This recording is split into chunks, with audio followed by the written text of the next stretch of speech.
Friends, welcome to our YouTube channel. ನಾನು ಬೆಳಗ್ಗೆ ಬೇಗ ಎದ್ದು ಮನೆ ಕೆಲಸ ಎಲ್ಲ ಮುಗಿಸಿ ಸ್ನಾನ ಮುಗಿಸ್ಕೊಂಡು ಹೊರಟೆ ಅಮ್ಮವ್ರ ಮನೆ ಹತ್ರ ಹೋಗಿ ಅಪ್ಪಂಗೆ ಮದುವೆಗೆ ಹೋಗ್ತೀನಿ ಅಂತ ಹೇಳಿ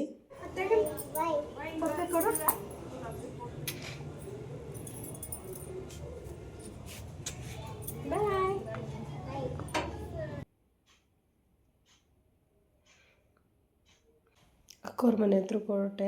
ಏಕೆಂದರೆ ಅಂಗಡಿ ಅಲ್ಲೇ ಇರೋದ್ರಿಂದ ಮತ್ತೆ ಮನೆಗೆ ಬಂದು ಹೋಗೋಕೆ ಲೇಟ್ ಆಗುತ್ತೆ ಅಂದ್ಬಿಟ್ಟು ಅಕ್ಕವ್ರ ಮನೆಗೆ ಹೋಗಿ ಹಂಗೆ ರೆಡಿಯಾಗಿ ಯಜಮಾನ್ರನ್ನ ಕರ್ಕೊಂಡು ಹೋಗ್ತೀನಿ. ಅಕ್ಕವ್ರ ಮನೆಗೆ ಹೋದೆ, ಊಟ ಮಾಡಿದ್ದೀನಿ ಅಂದರೂ ಕೇಳಲಿಲ್ಲ. ಅವ್ರು ನಾನ್ ವೆಜ್ ಏನೋ ಮಾಡಿದ್ದೀನಿ ಅಂತ ಹಾಕ್ಕೊಟ್ರು, ಅದನ್ನು ತಿಂದು ಮತ್ತೆ ಅಷ್ಟರಲ್ಲಿ ನಮ್ಮ ಮಾವ ಬಂದರು. ಅವ್ರನ್ನೂ ಮಾತಾಡಿಸ್ಕೊಂಡು ಮತ್ತು ಅಲ್ಲೇ ರೆಡಿಯಾಗಿ ನಾನು ಅಂಗಡಿ ಹತ್ರ ಹೊರಟೆ. ಅಂಗಡಿ ಹತ್ರ ಹೋಗಿ ನಮ್ಮ ಯಜಮಾನ್ರನ್ನ ರೆಡಿ ಆಗೋಕ್ಕೆ ಕಳಿಸಿ ಒಂದು ಸ್ವಲ್ಪ ಹೊತ್ತಲ್ಲಿ ವ್ಯಾಪಾರ ಮಾಡ್ಕೊಂಡಿದ್ದೆ. ಆಮೇಲೆ ಅಷ್ಟರಲ್ಲಿ ಅವರು ಬಂದರು. ಬಂದಿದ್ದಾದಮೇಲೆ ರಿಸೆಪ್ಷನ್ಗೆ ಹೋಗ್ತಿದ್ದೆ. ಒಂದು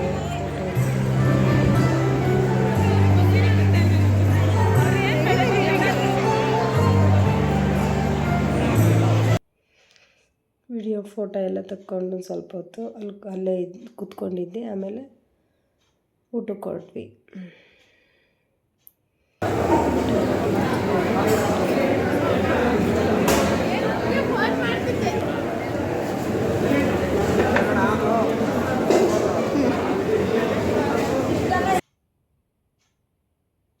ಇದು ನಮ್ಮ ಅಕ್ಕ ಬಾವ, ಅವರು ಒಂದು ಕಾರಲ್ಲಿ ಬಂದಿದ್ದರು. ಅವ್ರ ಕಾರಲ್ಲಿ ಹೊರಟ್ರು.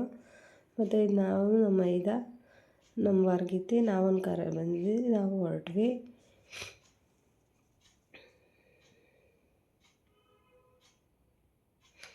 ಇವತ್ತಿನ ಬ್ಲಾಗ್ ಇಷ್ಟ ಆದರೆ ಲೈಕ್ ಮಾಡಿ, ಕಮೆಂಟ್ ಮಾಡಿ, ಶೇರ್ ಮಾಡಿ, ಸಬ್ಸ್ಕ್ರೈಬ್